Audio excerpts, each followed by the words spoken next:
What's going on, everybody? Paddle and Fin has got a meetup going down October 16th through 18th at Eastport Marina and Resort in Alpine, Tennessee, which falls right on Dale Hollow. What we're going to be doing is just hanging out, fishing.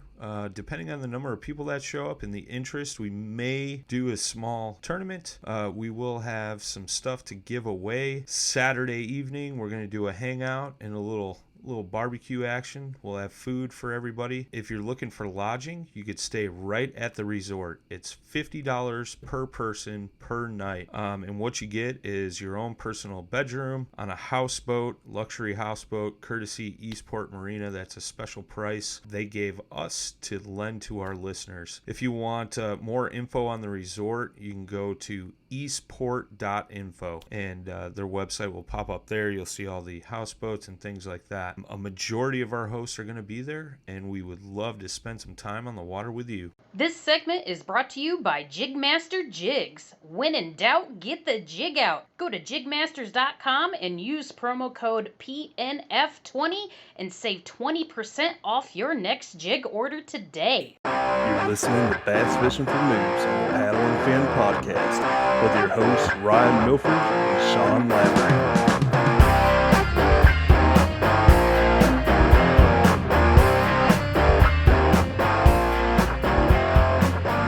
Welcome back, everyone, to the Bass Fishing for Noobs segment on the Paddle and Fin podcast. I'm your host, Sean, and with me, as always, my co-host, Ryan.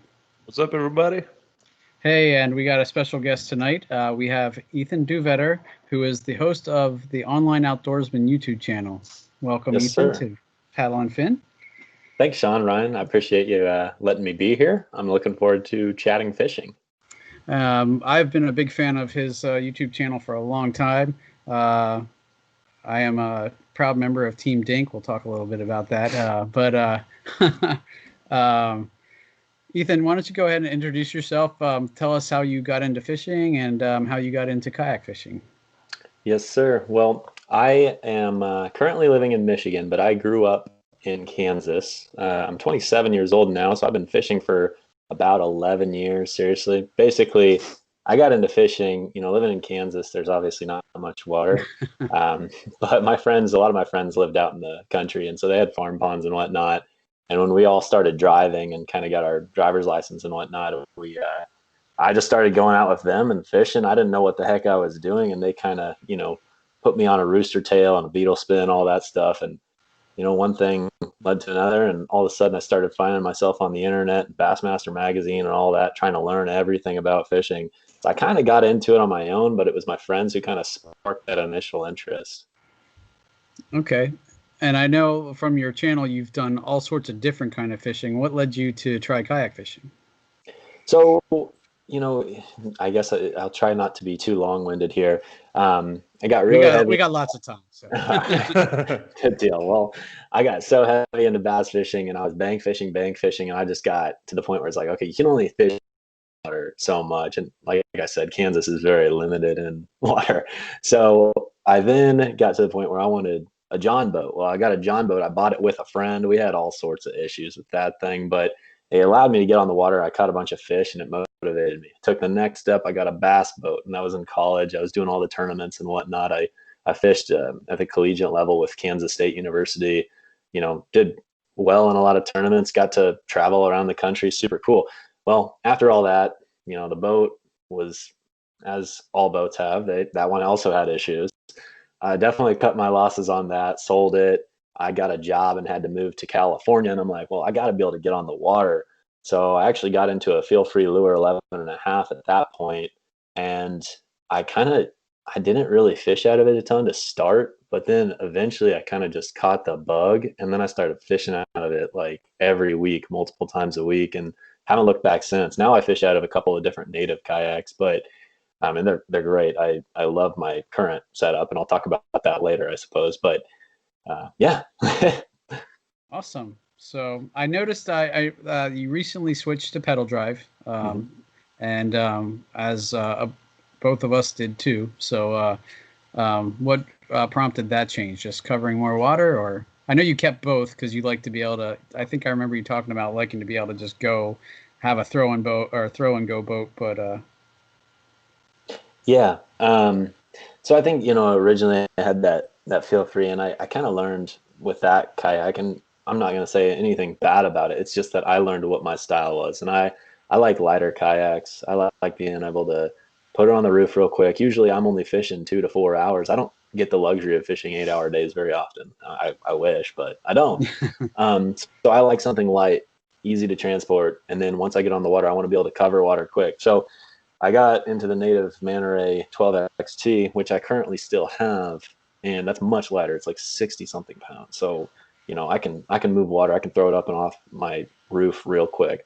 And then I was just to the point where it's like, okay, this wind, I feel like there's always wind, and I'm tired of having to paddle, position, cast, nose gets pointed the other direction, and because I'm using a lighter kayak, the wind does affect me quite a bit. So I was like, you know what, I got to get into the pedal drive. And then I actually got the Manta Ray Propel, which is a very much a budget pedal drive kayak. But one thing that really drew me to it is, again, it's extremely lightweight, it's extremely fast, and it checks all the boxes for me. I don't need like a ton of space, and I don't need crazy stability.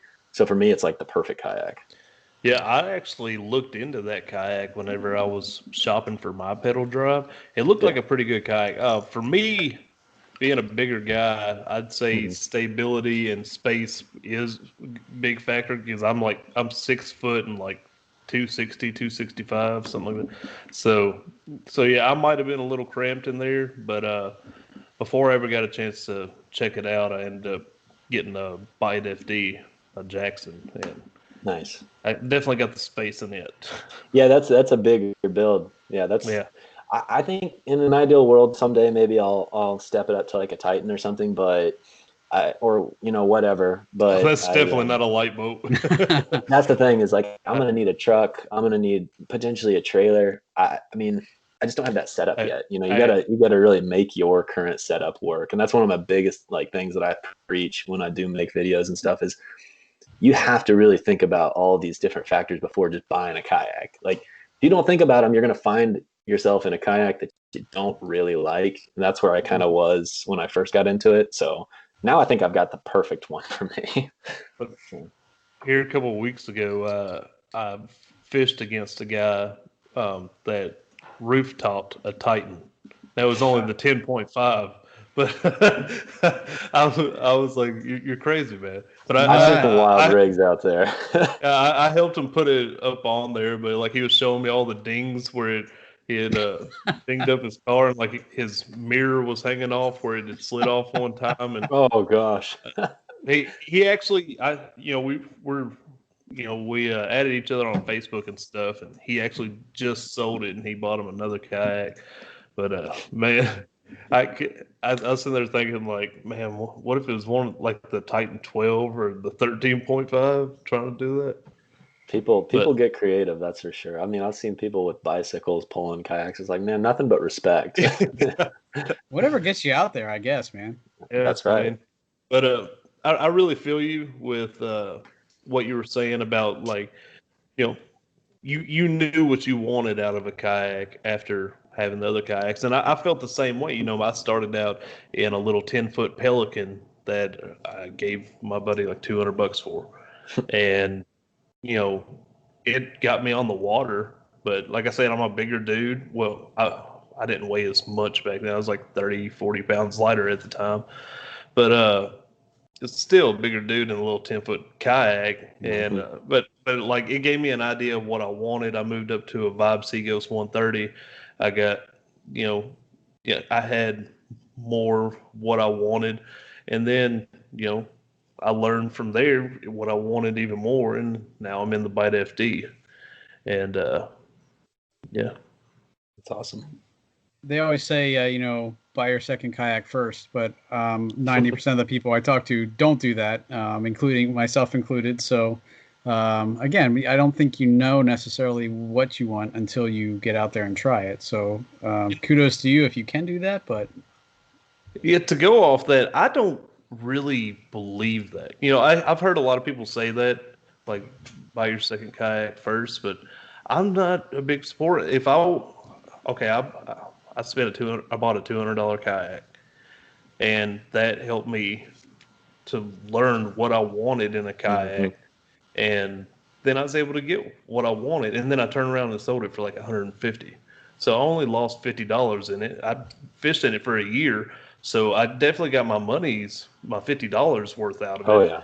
So, it's not that big of a loss to me to be able to figure out what you want, because you can, for your first kayak, you can think that you want this, but be completely wrong. So if you go spend $1,000, $1,500 or more on a kayak for your first kayak and end up being wrong on what you actually want or need, then that's probably going to be a little bit harder pill to swallow. Well, and I think the other thing is too, it's like I've been trying to encourage more and more people whenever, because I get a lot of questions when, like, I've got a lot of kayak fishing related videos out there, and I get a lot of questions about this exact thing, like what kayak good for me. I always ask a few things. I'm like, well, rate the following. I say stability, speed, comfort, transportability, storage. I just basically, and then price range. Give me your price range. And then once they rate all those things, give me a price range. Then I kind of narrow down, because there's a million kayaks now. But the other thing is like, I always encourage people to buy used to start, because exactly what you said, Ryan, man, I've never really lost money on a kayak. I mean, you buy it, if you get a deal on it used, you're probably going to be able to sell it exactly for what you paid for it a couple years down the road. It's a piece of plastic. Like, especially right now, tearing it up. Oh yeah, right now you can get more than you paid for it new. It's great. Yeah, I don't know. It might be regulating a little bit. I haven't really paid attention to it much lately, but it was crazy there for a while. I think in a couple of years, though, this is going to be prime. It's going to be prime for people that want to get into kayak fishing, because all these people, I mean, we've all seen people like this. Like, they go out and buy a toy, but then it sits in their garage for a year and a half. And it's going to be flooded with used kayaks. I kind of wish that I needed a used kayak, because a year and a half from now, man, it's going to be deals everywhere.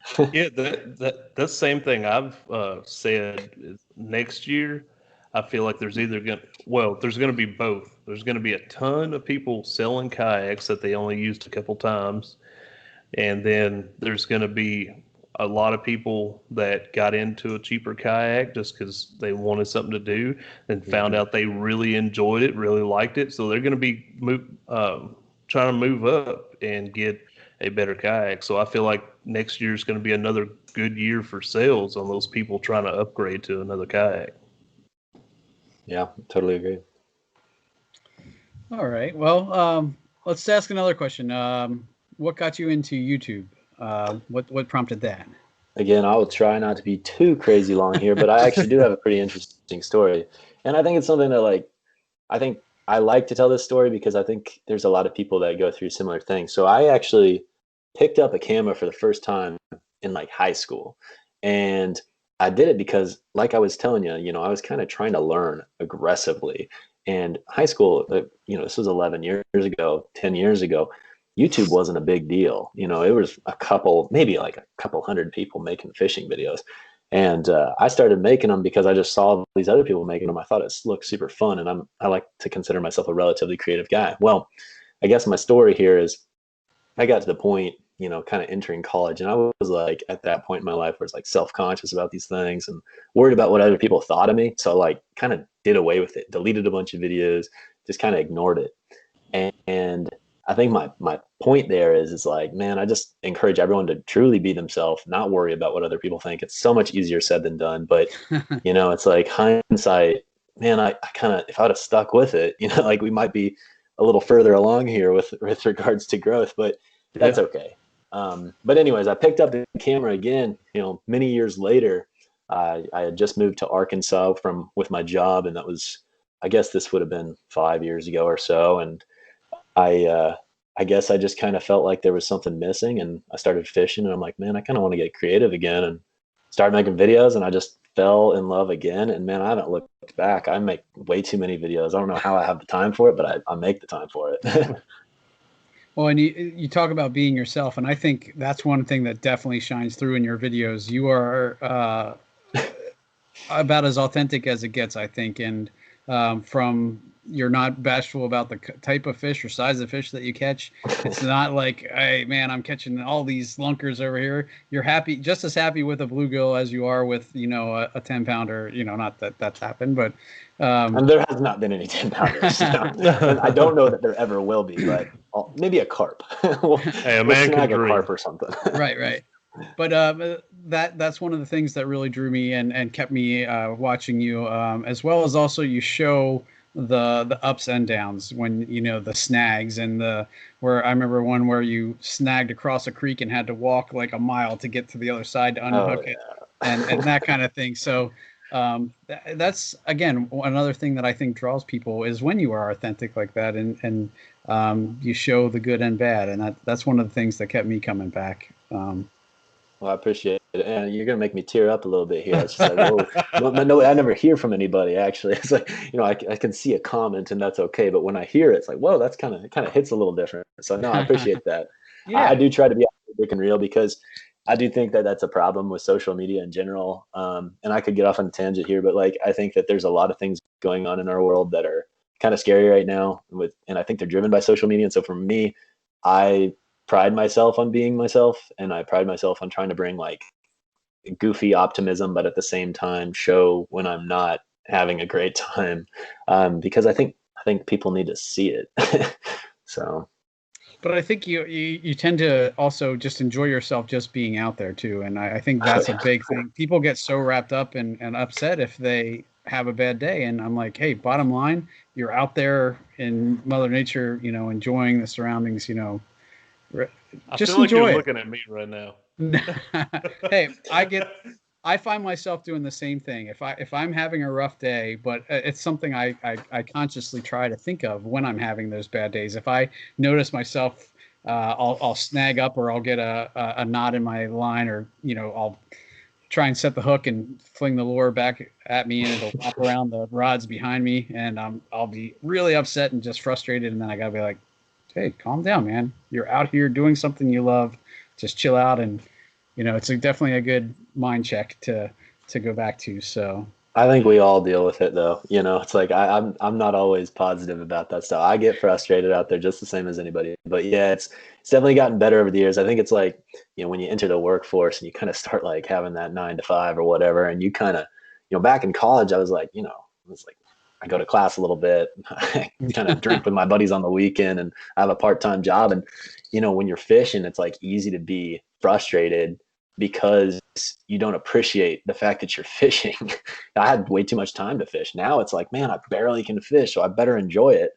And if I go out there and catch a couple 3 to 5-inch bluegill, I don't even care, man. That's a whole lot better than sitting and staring at a screen all day. absolutely, 100. I agree 100%, and I think that's a super important message to get out there.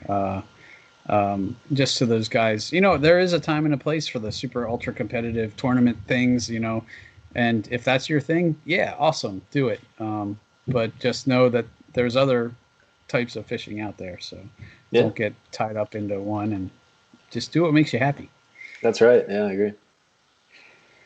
All right. So another thing that drew me to you was when I first started watching, you were doing 5-minute kind of episodes that were very instructive. And one in particular, you did actually a bunch on the Ned Rig. So what kind of drew you to doing the instructional videos? Just you felt like you had a lot of knowledge and wanted to share it, or that kind of thing? Well, I definitely am no expert. And I will try to always make that very clear. It's like I've been fishing, like I said, since I was about 16 or 15 or so. And like I said, I'm 27 now. So that makes about 11 years based on my math skills. So I can't say that I'm an expert. I mean, I'm still learning every single day, but I have learned a lot over the years, and I've fished with a lot of people, and I've fished in a lot of places. I mean, for my job, I've been fortunate to move to California and Arkansas and now Michigan. And, you know, through college, like I said, I traveled around a good bit. And so I feel like I've been in a lot of situations fishing wise, and it's taught me a lot. So, you know, with YouTube, it's like my goal is really to inspire people to get outside and, you know, enjoy the beautiful outdoors. But in addition to that, I want people to have a good time when they're out there. And I think the best way to help ensure they're having a good time when they're out there is telling them the information that I know. Because I don't care to share. I mean, half the people probably aren't fishing the same waters as me anyway, so it's not like it's a competitive advantage. But even if it was, it doesn't matter. It just sharpens my my skill set, I suppose. I think Ryan and I both are of the same belief there too. We're happy to share because if it helps grow our sport and helps people get hooked on fishing, the best way to hook people is to have them hook fish. So, Yeah. It's what this show's all about. Exactly. So, Right. I think we definitely both are of that same mindset as well. So we're glad to help anybody we can. So. That being said, what can you tell us about the Ned Rig? What am I doing wrong? Why? I feel like that's one thing, one bait that I hear constantly. People are, oh, this is great, but I don't know what it is And about it. why am I catching big drum off of it and not big bass? Oh man, that's awesome. I'm so happy that you're catching big drum. I've had those days. Back in Kansas, man, there's a lake called Lake Perry, and I threw the Ned Rig all day and I caught bass. But for every bass I caught, there's probably 5 to 10 drum in between, and it was fun. But at that point, I was tournament fishing, so it's like, come on, get off, or fight it back as quick as you can, or break off, or whatever you got to do. But no, okay. So the Ned Rig, I guess I'll touch a little bit about my history with the Ned Rig, so people can understand why I feel like I've got a little bit to offer, and then after that, I'll kind of talk about some of my basic tips and whatnot. And then obviously, if anybody wants to kind of see all the in-depth, they can check out my YouTube channel. I've got just way too many videos about the Ned Rig, but it's just because I love the thing. So I got started with the Ned Rig back in Kansas because that's really where the Ned Rig was born. So, oh man, that's a tank drum. Jeez, that's huge, dude. How many inches is that? 23 and a quarter. How long did that take you to fight? It was a few minutes. He picked it up on the edge of the river up against a rock wall. Oh gosh. And he turned my kayak towards the middle of the river and pulled me out to the middle of the river. That's a blast, though. Yeah, it was fun. I thought I had a really nice smallie at first, but it was him. Yeah, no, I caught a big one the other day. I never thought it was a bass, though, just based on I set the hook. I'm like, I must have snagged a carp, and then it was a huge drum. But no, well, I'd never caught one before, so it was all new to me. They're an interesting fish, very underrated. But okay, so Ned Katy is who the Ned Rig is named after. A lot of people don't know that, and I think more and more people are starting to understand that because Z-Man, quite frankly, has done a good job of educating people because I think they've learned humility from Ned. Ned is the most humble guy you'll ever meet, and that's why you might not have heard of him, because he just does not like to take credit for things. He doesn't honestly he never calls the Ned Rig the Ned Rig. He calls it the Midwest Finesse Rig. So back in the day, Midwest Finesse Fishing, I was on an email chain along with probably another 100 or couple hundred people, mostly in Kansas. And it was by Ned Katy. He's an in-fisherman contributor, a writer, and he's been preaching this way of fishing for many, many years. And he's not going to take credit for it because really it's people like Guido Hibden and some of those old school dudes that like helped develop like the beetle. So like the beetle spin, except you take off the spinner, it's just a little, looks about like a Ned Rig, right? And just lots of different jig fishing. And so over time, Ned has really turned it into this whole thing of Ned Rig, right? Like basically like the Finesse TRD is really what Z-Man has came out with to kind of perfect this thing. And then obviously we've got a lot of other companies playing on the Ned Rig profile. There's lots of different profiles you can use, but essentially what a Ned Rig is, based on its true form from what Ned Katy's been preaching, is a jig head, probably no more than about 3/32 or an eighth of an ounce, but usually about 99% of the time it's like 1/16. And then a bait really no more than about 3 inches. And so that 2.5 to 3 inch range is really what I would consider a Ned Rig. So it's been changed up so much, and I feel like the bass fishing industry has taken it and completely transformed it. And in some cases that's good. In some cases I feel like people are leaving a lot of fish on the table. So that's kind of my history with it. I kind of learned from him via email communication, that sort of thing. And then I actually got the opportunity to fish with him a couple of years after kind of first interacting with him. And man, I learned a lot in that day. It's just, this guy works like a old 1960s Shakespeare rod and reel, like probably a $10 rod and reel back then, and the thing's been cranking on fish for the last 50 years. And he's just the most frugal dude, and he's just crushing fish with this simple little setup. And I learned a lot from him. And so over time, it's like I've just really feel like I've kind of not perfected it because I'm always learning something new, but definitely mastered it in my opinion.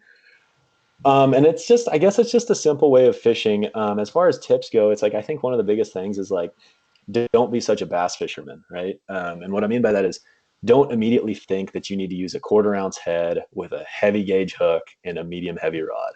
There's so many people I see that do that. And it's kind of just like, man, you could be catching so many more fish. You might catch a couple, but dude, you could be catching probably 10 times what you're catching. The other thing I'd say is, don't be afraid to let the bait do the work. And I say that, and I know a lot of people feel like they're good at dead sticking and they feel like they've got that patience. But when you're sitting there shaking it like a daggum, 1/2 ounce shaky head or whatever you're, used to using, you're going to be moving it way too much. It's not going to look natural down there. The beauty of something when it's on a 1/16 ounce head like this is when you dead stick it, there's a little bit of current, there's a little bit of wind. This bait is doing stuff down there completely on its own. So when you shake that rod, it's probably like moving like this, and it doesn't look real. So are you talking like slack line, or are you talking yeah, like a semi slack line? You want just like a light bow in your line, and just let it sit, and then maybe just like the faintest of shakes, just shake your line. Don't try to shake the jig head, shake the line, and it'll impart just a very subtle motion. And then just, I mean, I fish it 1,000 different ways, but that's like my most simple tips I would say is just really like big time patience, and don't overdo it bass fishing wise. Don't use too big of gear. So that's probably oversimplifying it, but like I said, I've got a ton of detail. It's just hard to cover down on all that detail in one little section right here. So right. Yeah. So just go ahead, Ryan. Sorry. I was just going to say, you're saying don't use too heavy a gear. What is your preference? Yeah. It's funny. I've actually I bought a G-Lumis GL2 mag light drop shot rod like my freshman year of college, and I still have it. I mean, it's been with me for a long, long time, and I like that one. So it's about a 6'10". Like I said, they consider it a mag light, so probably similar to a medium light. And then I think one of the biggest keys though is actually your line. I'm sure most of you probably heard it, but a 10-pound braid, I just don't think you can get better than that. With anywhere from a 6 to an 8-pound fluorocarbon leader. I will say, like I said, it's like, Ned Katie's working these 5.5, 6.5, whatever. I don't even remember how long they are. They're really small, 5.5, 6 foot rods that are super old, and they're definitely a much lighter action. And a lot of times actually before, the bass fishing industry picked up on this thing, the jig heads were much, much lighter as far as the hook. So they have a really thin gauge wire hook rather than, you look at something like a Z-Man hook and it's actually, you might think that looks small when you're used to seeing 4/0 and 5/0 hooks. But the problem is you see how thick of a gauge that is. And I'm not trying to rag on them. They're just catering to bass fishermen, right? But that is a very thick gauge hook. And, when you're using something more like this, it's a much thinner gauge hook. And so you use that really, really light line, and you don't end up, you're hooking them a little bit better without like a crazy hook set. You just kind of lean into them and it just goes. So I think it's like little things like that, I guess. But the bass fishing industry has definitely taken it and changed it. I see more Ned Rig heads these days that are like 3/8 of an ounce. And I'm like, I don't see, that's not a Ned Rig. So anyways. So what's your preferred Ned head? Well, I'm kind of biased because I actually launched a company last November. So I'm not going to try to plug it super hard because I know you have sponsors and whatnot. But I created Mule Fishing, which is basically it's like an ultralight / finesse jig head. So I've got stuff for bluegill and I've got stuff up to the 1/16 and 3/32. And really what I did there is try to bring something back to the market that was very similar to a lot of the jig heads that were used, 8-9 years ago. because one of the main companies, and actually Z-Man has started to do some similar things as well. But one of the main companies went out of business, and that's where a lot of these jigs were provided to these Kansas anglers many years ago. And these have like number 6, number 4 hooks as compared to 1/0 and 1, and which is a huge difference. So yeah, I use a 1/16 about 99% of the time, and that's got a number 4 light wire hook. Have you tried like lead versus tungsten? See if the sensitivity is different on that. I don't necessarily think that you're going to see a huge difference. I actually have never used a tungsten like Ned head, but that's just mostly because I think it's very hard for jig companies to manufacture lead in that small of size, or sorry, tungsten in that small of sizes. I know there's some out there, but I think they tend to be a little bit heavier. So it hasn't been super interesting to me because, like I said, I'm very much an advocate for like 1/16, 1/32, 3/32. I would have to believe there's probably a slight sensitivity difference, but the reality is, I guess one more tip here is, there are very few times, like a lot of times when I'm fishing the Ned Rig, I don't feel the Ned Rig, if that makes sense. I don't feel my bait. I watch my line and I know it's there. And like I said, I kind of operate on that semi-slack line approach. And it's not about feeling things. That's what every bass fisherman wants, to feel things. And I mean, I'm with you, like, because when I first got into it, I was confused. Like, I'm used to my 5/16 ounce finesse jig dragging along a rock, and I like being able to feel that rock. With a Ned Rig, you have to start to become more content or comfortable not feeling your bait. And that's just because a lot of times it's fluttering to the bottom. Maybe it's, in current, or maybe it's under a dock and you're in 20 foot. The 1/16, it's going to take an hour to get to the bottom. So, you're not going to be feeling anything regardless. So whether you're using tungsten or lead, it doesn't necessarily matter, in my opinion. I'm happy to hear you say that, because that was one of the first things that I noticed with the Ned head. My big confidence bait is a wacky rig worm, and so I can feel that when I shake, or and that was one of the things with the Ned rig when I first started throwing it is I'm like, I cannot feel this. I don't know what it's doing down there, and to hear you say that you don't necessarily need to feel it, definitely that's one thing I hadn't heard, and that makes a lot of sense. There's more bites than not. I would say it's on the fall, like a wacky rig, right? But the difference, like you said, is, a wacky rig is so bulky and dense that you pull up on it, it kicks, and so you can feel the resistance. A Ned rig is a very streamlined bait, so you pull up on it and it just comes up. You don't feel nothing. So yeah, no, it's definitely a different deal. But I think maybe something that could help you gain a little bit of confidence would be like using a 3-inch swim bait with a little bit of a paddle tail, just to get you a little bit more of that feeling, get you used to like the profile, get you confident in the size, and then you take off that paddle tail and start to be like, okay, that I don't feel it as much, but I know it's going to catch fish. And once you have that confidence, I'm telling you, you'll be a lot more content, like waiting and being patient. It's easy to be patient when you're confident in something, whereas it's a lot harder to be patient when you have no confidence.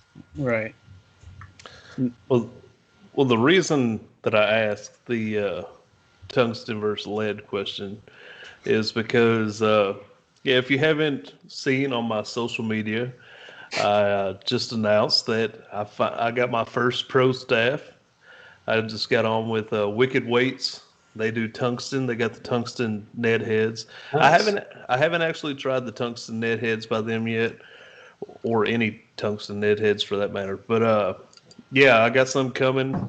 Give it a shot. See, they make 1/15, 1/10, 1/6, and 1/5. So that's probably awfully good then. I mean, I think if they can make a 1/15 tungsten, I think that's a good deal. So that's cool. I'm excited. You'll have to let me know how those work once you get on them. So I'll have to check them out as well.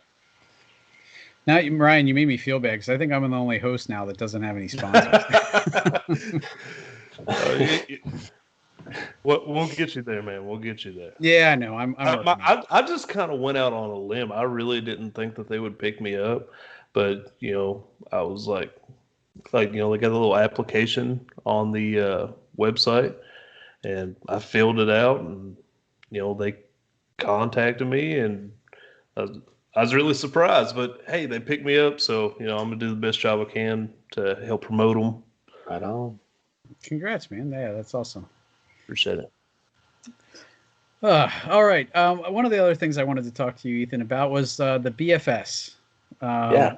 Maybe explain to our viewers who aren't familiar with that what it is and how you like to use it and what makes it special to you. Sure. So first off, I'm going to clarify that BFS I'm extremely new to, and I am by no means like as educated as 99% of the people on the internet that use it, because these people are very technical anglers. Like, they are big on like tinkering with gear. I'm not into that. Like, I like just picking something up and fishing. So like, I don't tinker. Either way, BFS stands for bait finesse system or bait finesse style. Essentially, it's just a finesse bait caster. I don't necessarily know if I would envision it ever becoming like a big time mainstream thing for like competitive bass anglers. It's more of an approach that I guess I would consider it like similar to like a fly fishing. It's like a super interesting, unique way of targeting fish with light gear, but being able to use a bait caster. And so I guess where it's kind of become popular for people that are bass fishermen would be something like a Ned Rig. You can cast, like a 1/32 ounce jig on a casting reel, which sounds crazy, right?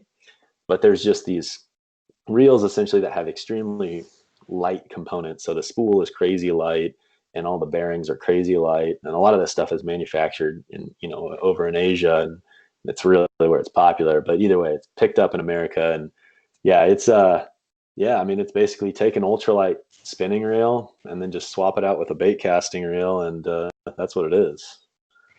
I've seen, watched your videos, and it intrigued me. I'm still learning bait casting. I've, grew up with a spinning rod, so I've only been using bait casters for like 2 years. And I guess my style of fishing isn't mine is more of a finesse kind of, not the power game where the big bait casters really come in to play. So I was definitely curious to try that out and just see what it was like. So, well, where I see it being like a big deal and actually like being super helpful for anglers is like tight quarter situations where you got to keep the bait low and try to land it softly or land it specifically next to a stump or whatever. So I would say like creek fishing, stream fishing, those are where I would think it's going to be the most helpful from a technical standpoint. But other than that, like if you're on a lake in a kayak and you're fishing a Ned Rig, I'd 100% rather have a spinning reel if I'm like looking for a bass and trusting my gear, because I just think that the drag system on a spinning reel is, it's just, you can't beat it. So yeah, I can see that, but I am kind of intrigued by this because I'm the opposite of Sean. I am a bait caster guy. I love bait casters. I'm so much more accurate with a bait caster. With a spinning rod, I've said it before, like if I'm aiming for a spot, I might be able to get within a 10-foot radius of that spot. Like it's bad. it.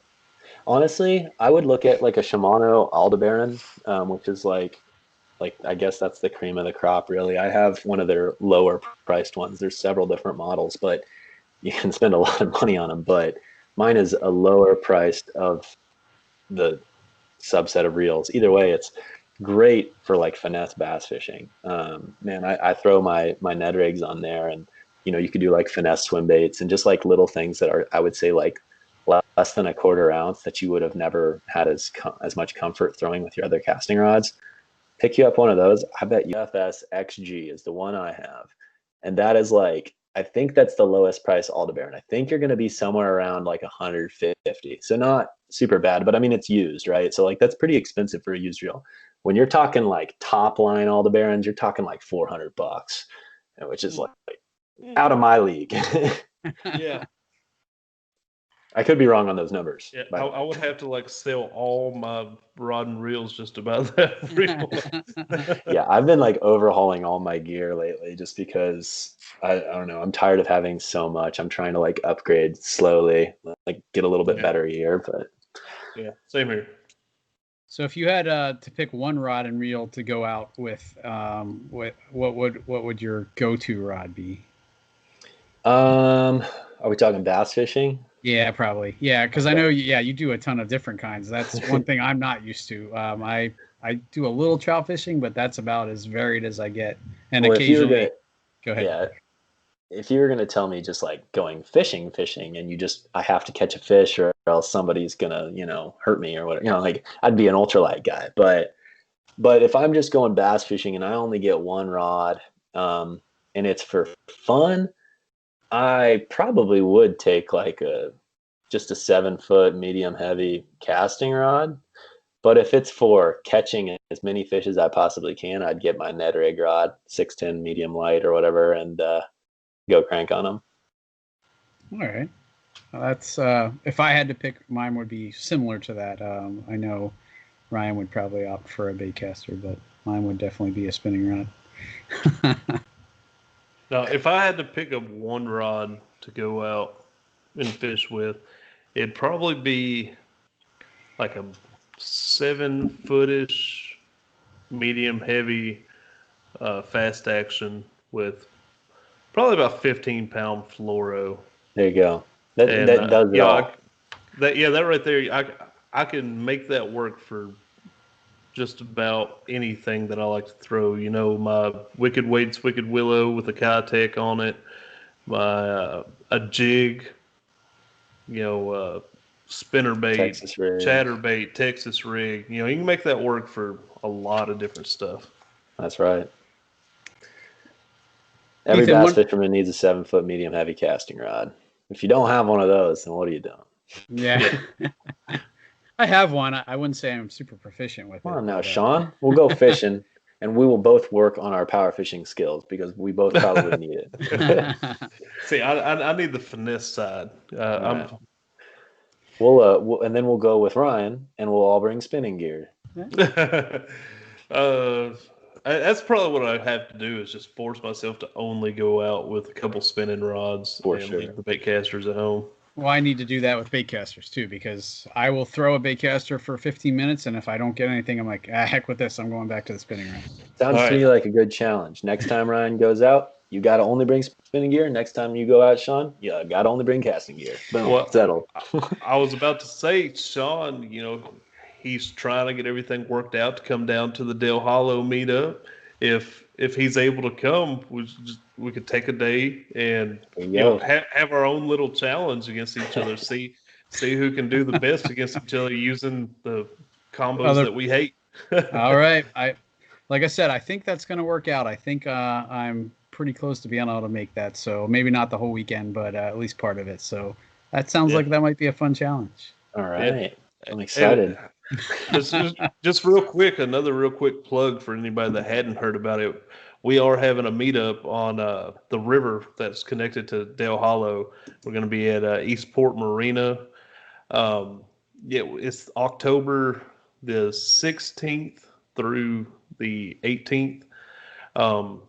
They're doing a special for listeners if y'all want to come. $50 a night per person. I believe they're giving you your own private bedroom on luxury houseboats.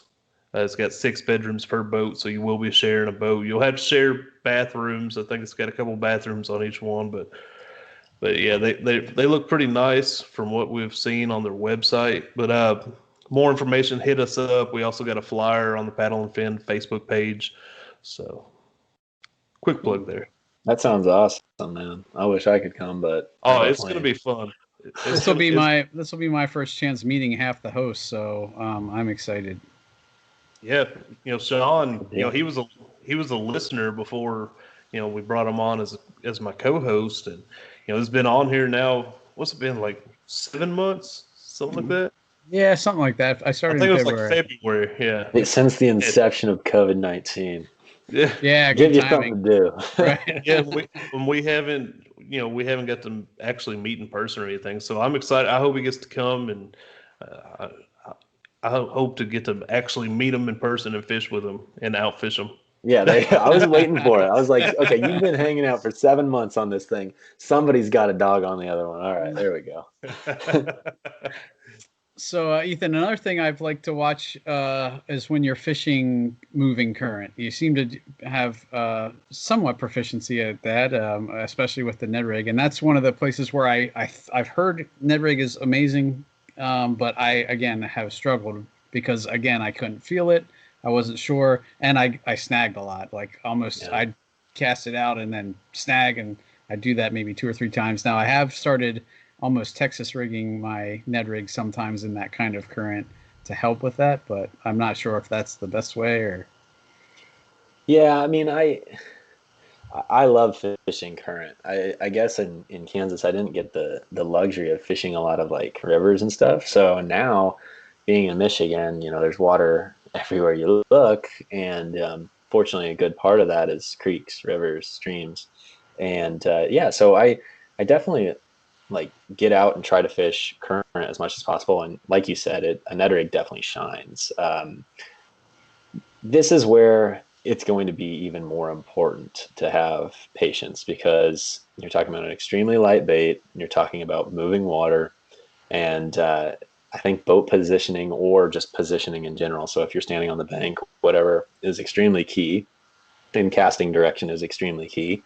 Because if you're casting at a complete 90 or whatever 90 45 whatever it is completely across current, it's just going to flush, and it's probably never even going to hit the bottom. So you're not going to snag if you do that, but you're also not going to catch any fish.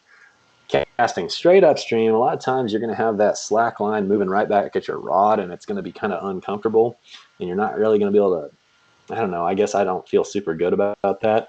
A lot of times I just like to cast at a very light angle upstream, and that way you can kind of see your line moving a little bit, but at the same time it's coming back naturally.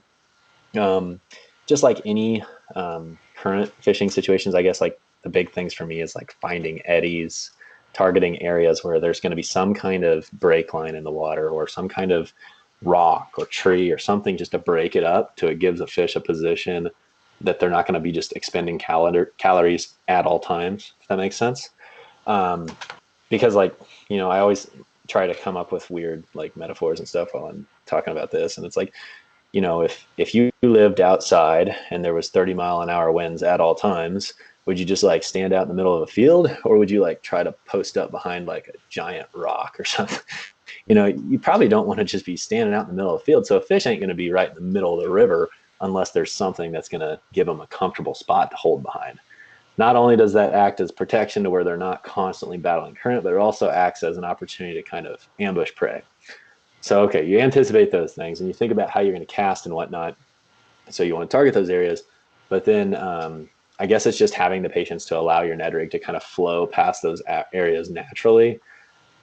I don't know. It's so hard to like explain via just chatting. I feel like I like showing things. I guess that's why I like video, but yeah, I mean, I guess it's just all about just making sure that your Ned Rig can get to the bottom and keep your line at the right angle, and then try to make sure you keep that slack line managed, not too much. You don't want too much slack line, otherwise it'll catch in the water and just pull it right downstream. Yeah, I know I kind of feel like I didn't get that answer.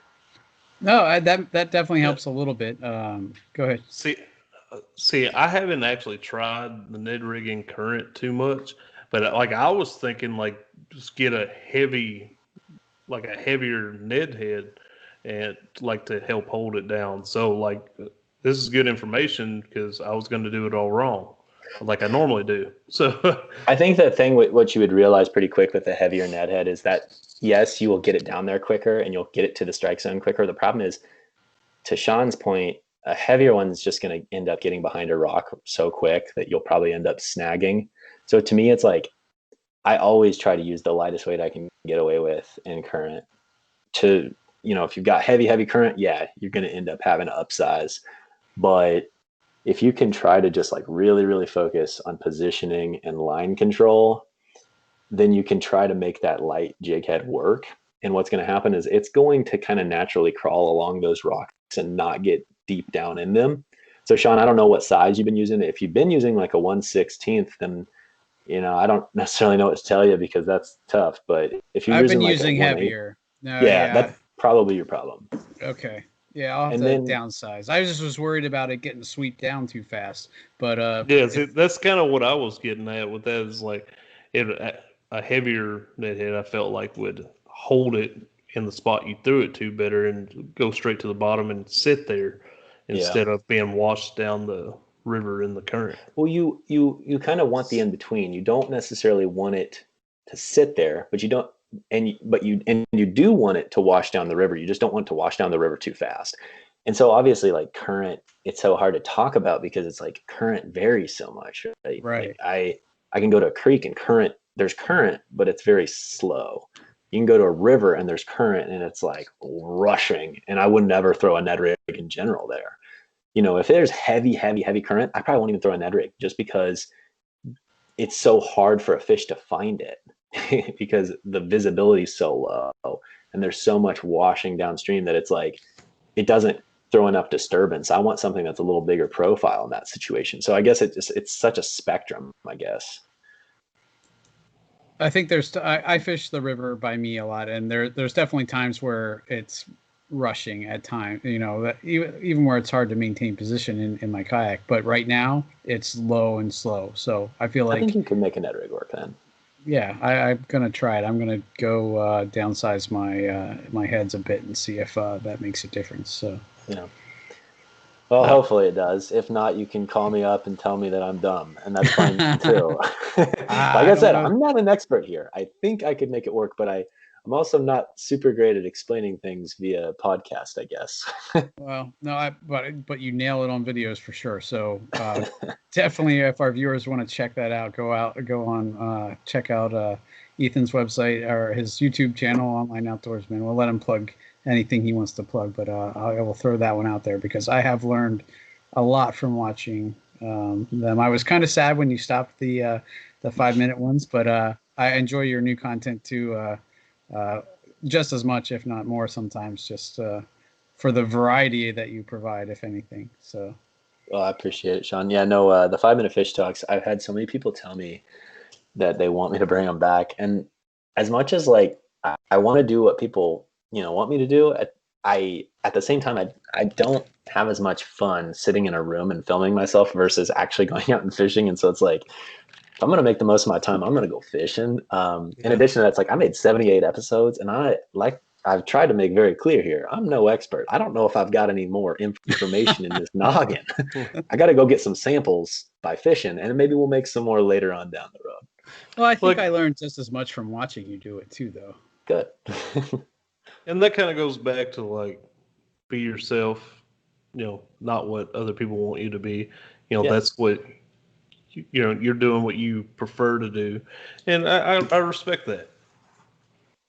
Yeah, there's a lot of people chasing views and chasing all sorts of stuff. And I guess, after doing this for a few years, it's like I'm not a big time YouTuber. Like I'm not a big time social media strategist. I don't know what I'm doing necessarily. I just have fun. But I guess my advice, just from like an enjoyment standpoint, which is probably we need to value more as social media people, do what you like. Don't focus so much on chasing views. And I think you're going to end up being a happier person. Well, I like the aspect that you took with the shows after you stopped doing that you're saying, hey, I only have so much time to go out in the water, but I still take the time to get out and enjoy it. In between, after a tough day at work, I'll hop out for a few hours and, just blow off some steam, that kind of thing. Because I think that really gets to the heart of why a lot of people love the sport of fishing and kayak fishing, because it is a release. It's therapeutic for a lot of people. So, I think that's an awesome way to go about showing people the sport. So, I don't know what I'd do without fishing, man. And I suppose y'all are both the same way. I've had some days where I was ready to quit it altogether, but within a couple hours, I usually like. And then you caught a drum, and you're like, "Heck yeah, I'm back!" Oh man, Well, I caught that drum, and then like an hour later, I flipped my kayak, and and apparently I almost died and didn't even know it. I found that out afterwards because what I hit was called a strainer, and yeah, It could have been bad, but yeah. Well, I he's mean, still here to talk about it. Now you can tell people what not to do. I always Yeah. used to say maybe my life is Episode just pretty much on it. the purpose of my life is to serve as a warning of others what not to do. But That's fair. We might all be in that boat. Did we talk about your favorite soft plastic to put on a Ned rig? I don't believe we did. No, but that's a great question. I've got a few that I really, really like. And I tend to be, more of a Z-Man fan. I like being able to get a lot of bang for your buck. And it's like, I think they do a great job of Catch creating 1,000 something that's fish durable. with Yeah, one exactly. So Finesse TRD, like, I just don't think you can go wrong with it. I think they kind of just nailed the buoyancy. They nailed the salt content. They nailed the profile. So I just really think that is definitely my confidence bait. As far as colors go, I'm a huge fan of like a Canada Craw. Green Pumpkin Goby kills it. So those are probably my two favorite colors. I also like stuff like Copper Truce and some of the That's others. my go-to. Yeah, Copper Truce is pretty good stuff, especially if you're more in like stained water country. And so if you're down in the south, you might end up having a little bit more of that. Yep. Up here, that Green Pumpkin Goby, you can't beat it for like smallmouth. It's just so good. But then other than that, I would say I really, really like a few other baits that they also make and some that they don't. The Slim Swims 2.5 inch swim bait is dynamite on a Ned rig, and it's like you think it's a swim bait, so you're like you feel like you need to reel it, twitch it, all that sort of stuff. Fish it exactly like a Ned rig. Fish it slow on the bottom. The tail boots, it kicks on its own, and it's freaking deadly. And then I kind of like all their baits, I would say. But then other than that, just other finesse swim baits. So I have like this Megabus Spark Shad here, stuff like this. Big fan of this kind of You stuff. put that on a Ned rig? Yeah. Yep. Like I said, it doesn't take a whole lot to make these tails activate. It's a swim bait. I think people need to rethink swim baits. It's like just because it says swim bait doesn't mean you got to swim at all times. Like a little bit of current will make that thing move on the bottom. Okay. Yeah, I was just curious what your take was because I heard that like the traditional little Ned rig, like the TRD, the Z-Man. Yeah. So Half of a Zinker Z is the OG. I believe it was actually. Oh, I'm having a brain fart. What's that Z-Man guy that they had on? No, the guy from Z-Man that they had on, that Brad had on. Oh, I forget what his name is. I know who you're talking about though. Yeah, I'm having a brain fart. I can't think of his. Do what? Oh, I know a few names, but Glenn Young, Daniel Nothing. Glenn Young. Glenn Young, yeah. That's pretty sure that's who it was. But yeah, I believe it was him that was talking about the how that's supposed to resemble a crawfish that's had its pinchers ripped off. Yeah. And yeah, a lot of people say that. And so I was curious what your take was on it and what you're actually trying to resemble, like what you're trying to mimic with that. And then if you use like the actual, Z-Man's got the actual crawl trailer to go on there. And then you see other ones, like I've got some from another company that's like a Helgramite and stuff like that.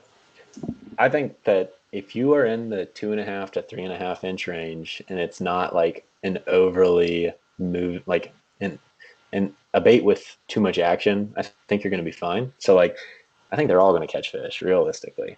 But I would say to answer your first question, the Finesse TRD actually made a video on this. What does a Ned rig resemble or whatever, something like that. And to me, you have to think about it more of a silhouette. And it's not necessarily about, does this look like a particular bait fish? It looks like everything that a bass eats, right? Like how much of a bass's diet is 3 inches long and looks like this? If you were to look at this from 2 feet below underwater and you see this above you, it could look like a minnow. It could look like a bluegill. It could look like a yellow perch. It could look like, and then once it's on the bottom, it could look like a crayfish. It could look like some kind of insect larva. The thing is like we give bass a lot of credit And what's funny is, I take this finesse TRD, and then you've got that TRD craws, like you had mentioned, which looks identical to a crayfish, right? I haven't caught very many fish on that bait. Now, I'm not saying it doesn't work. I'm saying that if I put this next to that and I fish both all day, this will probably outperform it, 10 times. In my opinion, I think it generally will. So I don't think it's always about being perfect looking to the human eye. I think it's about matching up with a silhouette and matching up to the profile to a bass's eye. Awesome. Well, I know you said you like to get to bed early, so we don't want to keep you up any later. Man, I'm having so much fun, though. But yeah. So we'll ask one more question. What do you think's the best piece of fishing advice you ever got? Oh, this is so easy. I had a job in high school painting fishing lures for a local fishing guide. I hit him up. I'm like, man, I want to work for you. I'll work for free. And he's like, well, you don't have to work for free. I will hire you, though. And I painted fishing lures for him. Well, the first piece of advice he ever told me was keep your bug in the water. And I literally think of that every single time I go fishing. Keep your bug in the water. You're not going to catch fish if you don't keep that bait in the water. So I guess what he means is just keep on fishing. And I love that. It makes me happy. It's definitely good advice, because I'm terrible about, after fishing for a couple hours and ain't got a bite or anything, like, let me pull up my phone, see if I got any notifications on Facebook, or see if our Paddle and Fin group chat said anything. And then I'm like, I got to get back to fishing. You're taking or I'm not selfies catch out there, Ryan. You're out there taking selfies. We all know it. Taking the sunset pictures, that's what you do when you don't have fish to take pictures of. Hey, look at this beautiful sunset, Yeah, that's about the only pictures I got from the last time I went out fishing was the morning fog on the water, because it was kind of a cool morning. Yeah, we all have those days. I've got plenty of those. I've got a lot of sunset pictures on my phone. Awesome. Well, hey man, I appreciate you coming on here and talking with us. It's been a good time. I think this has been a really good episode, really good talk, very informative. Get that word. Do you have what kind of social media or anything you want to shout out? You feel free to shout out sponsors or plug what you want, man, because you're not going to hurt our feelings. Sure. Well, one, I just want to thank you both. I think you do a fantastic job with this podcast, and I just appreciate it. And just on behalf of all of your listeners, it's like I think I'll just thank you. I'm sure they all want to say it too. So I appreciate it. Two, if you do want to find me, it's just online Outdoorsman. Pretty much on all social media. I'm always answering DMs. I'm always hitting people up and talking fishing. So you'll always be able to reach me. And that's what I'm here for. I try to just bring people outside and help them catch a few fish. That's all I got, man. I'm not going to shout out anything else. You don't want to plug sponsors or anything? Plug your company? You know what? I'm not going to try to sell people a bunch. If you really, really like ultralight fishing or finesse fishing, I would certainly appreciate you checking out mulefishing.com. That's MULE fishing.com. But I'm not going to sit here and sell you on it. I think the product does a good job of selling itself if you happen to like that sort of thing. But what I will do is I just actually got married a couple weeks ago, so I'm going to give a quick shout out, despite the fact that she may or may not listen. I'm going to give a shout out to my new wife, Jocelyn. She is amazing. She makes me so happy, and I'm just so thankful for her. Yeah, congrats on that, man. Yeah, congratulations. Thank you, guys. I didn't want to draw you back from your honeymoon too quickly to get you man, on here. I'm just so happy. Cool, man. Well, again, I can definitely recommend Mule Jigs. I've been using them since I saw you using them, and what I love about them is they catch everything from tiny little stuff. If I'm really struggling, that's what I'll tie on, because I know I'll be able to catch something. It might be a bluegill, it might be a creek chub, but it'll be a fish, and it gets my confidence going again. So creek chub need internet appreciation. Everyone should post a creek chub on their Instagram. Creek chub need love too. I agree. Right. I agree. You never told me about them, Sean. No, my bad. I should have. Wow. It's the best kept secret. Yeah. I didn't know we had secrets here. I thought we helped each other. But, okay. All right, But- guys. Thank you so much. Well, it is about my bedtime, so I am going to take you up on that offer.